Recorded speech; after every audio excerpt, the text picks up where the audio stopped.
दोस्तों, आपको तो पता ही होगा कि जब भी मुझे मौका मिलता है मैं किसी दिशा की तरफ बढ़ जाता हूँ। आज भी कुछ ऐसा ही मंजर है और मेरे सामने के दृश्य को आपको देखकर तो पता चल ही गया होगा कि हम किसी हाईवे से आगे की तरफ बढ़ रहे हैं। दोस्तों, इस बार हम जा रहे हैं झारखंड की राजधानी रांची से उड़ीसा के एक ऐसे क्षेत्र में जो अपने मुख्य रूप से टर्टल्स के लिए जाना जाता है और इस टर्टल का नाम है olive riddle turtle. Olive riddle turtle के बारे में मैं आपको बाद में बताऊंगा, पर पहले ये जानकारी समझिए कि भारत के 9 राज्य ऐसे हैं जो तटवर्ती क्षेत्रों से लगते हैं और उड़ीसा उनमें से एक है। तो मैं निकला हूँ, रात के 3 बज रहे हैं और मेरे साथ मेरे दोस्त हैं जिनको मैं बाद में आपसे मिलाऊंगा। और मेरे सामने जो ये नज़ारा है, पहले मैं इसके बारे में बता दूं कि इस समय हम हैं रांची टाटा नगर हाईवे पे, जो भारत के खूबसूरत हाईवे में से एक है। और जिस रास्ते का हमने चुनाव किया है जाने के लिए वो है रांची। रांची से हम टाटा जाएंगे, टाटा से घाटशिला और घाटशिला से बारीपाड़ा होते हुए बालासोर को छूते हुए हम निकलेंगे और हम पहुंचेंगे भीतरकनिका, जो अपने आप में एक बहुत ही ज़्यादा प्रसिद्ध है, खासकर अपने ओलिव रिडल टर्टल्स के लिए। तो बने रहिए हमारे साथ, ये सफ़र बहुत ही ज़्यादा रोमांचक होने वाला है और मैं उम्मीद करता हूं कि इस पूरे सफ़र का लुफ्त आप मेरे साथ उठाएंगे। मेरी नज़रों से आप पूरे उड़ीसा को देख पाएंगे। तो बने रहिए मेरे साथ। धन्यवाद।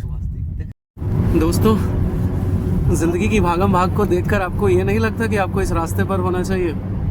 आज जहां हर तरफ इंसान खचाखच भरा हुआ है, वह ऐसे शांत रास्ते मिलना अपने आप में एक अजब सा अनुभव है। और इसी वजह से हम बहुत रात में ही, यानी कि भोर में निकल गए थे, लगभग 3 बजे के करीब में। और जैसा कि मैंने आपको बताया कि हम जा रहे हैं भीतरकनिका, तो इस रास्ते का लुफ्त उठाते उठाते आने वाले पूरे जितने भी आपको दृश्य दिखाई देंगे उसको मैं थोड़ा संक्षेप में आपको बताना चाहता हूँ कि हम जो भीतरकनिका जा रहे हैं, तो भीतरकनिका 3 चीज़ों के लिए मुख्यतः फेमस है।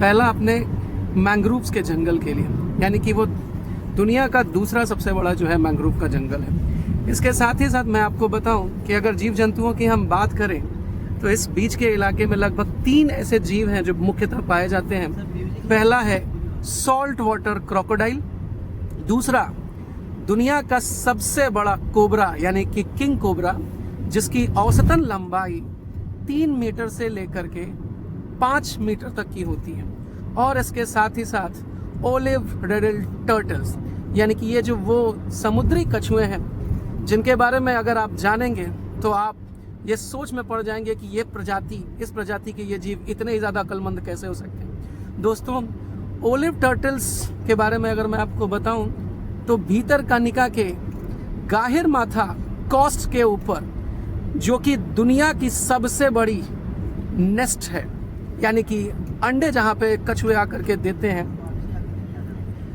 वहाँ पे लाखों की संख्या में जो है कछुए आते हैं और अंडा देते हैं। और ये कछुए कहाँ से आते हैं आप सोचेंगे तो आप दंग रह जाएंगे। ये आते हैं प्रशांत महासागर से। तो प्रशांत महासागर से भारत में आना और भारत के जो है बे ऑफ बंगाल में आना सिर्फ इसलिए क्योंकि वो अंडे दे सकें। आपको ये जानकर आश्चर्य होगा दोस्तों कि ये वो कछुए होते हैं जिनका जन्म कभी उसी बीच पर हुआ था जहाँ वो दोबारा अंडे देने आते हैं। और फिर इस अंडों के प्रजनन का काल चलता है और एक समय ऐसा आता है जब लाखों की संख्या में छोटे छोटे कछुए अपने नन्हे कदमों से जीवन की तरफ आगे बढ़ते हैं, और वो कछुए जो समुद्र तक पहुंच जाते हैं वो अपने जीवन को सफल बना पाते हैं। तो बने रहिए मेरे साथ, बहुत ही ज़्यादा जो है ऑसम होने वाली है ये जर्नी और हम बहुत ज़्यादा इंजॉय करेंगे। तो बने रहिए हमारे साथ, तब तक के लिए धन्यवाद। तो दोस्तों, आँख लग गई थी। आँख लगने के बाद जैसे ही मेरी आँख खुली, सामने बेहद ही खूबसूरत सी सुबह थी और मुझे पता चला कि हम उड़ीसा में एंटर कर चुके हैं। खुशनुमा है आज की सुबह, काफ़ी उत्साहित हैं हम और काफ़ी ज़्यादा कॉन्फिडेंस में भी हैं। खासकर जो है हमारे प्रिय HOD डॉक्टर मृत्युंजय मयंक जी, जो लाइफ को जो है एज पर रखते हैं और बहुत सही तरीके से हम यहाँ पहुँच गए हैं। लगभग 2.5 घंटे हुए हमें अपने सफ़र की शुरुआत किए हुए और लगभग हमने 250 किलोमीटर के आसपास का सफ़र तय भी कर लिया है। तो इसके साथ ही साथ जो है हम थोड़ा म्यूज़िक का लुत्फ़ उठा रहे हैं। आप भी हमारे साथ म्यूज़िक का लुत्फ़ उठाइए, बने रहिए।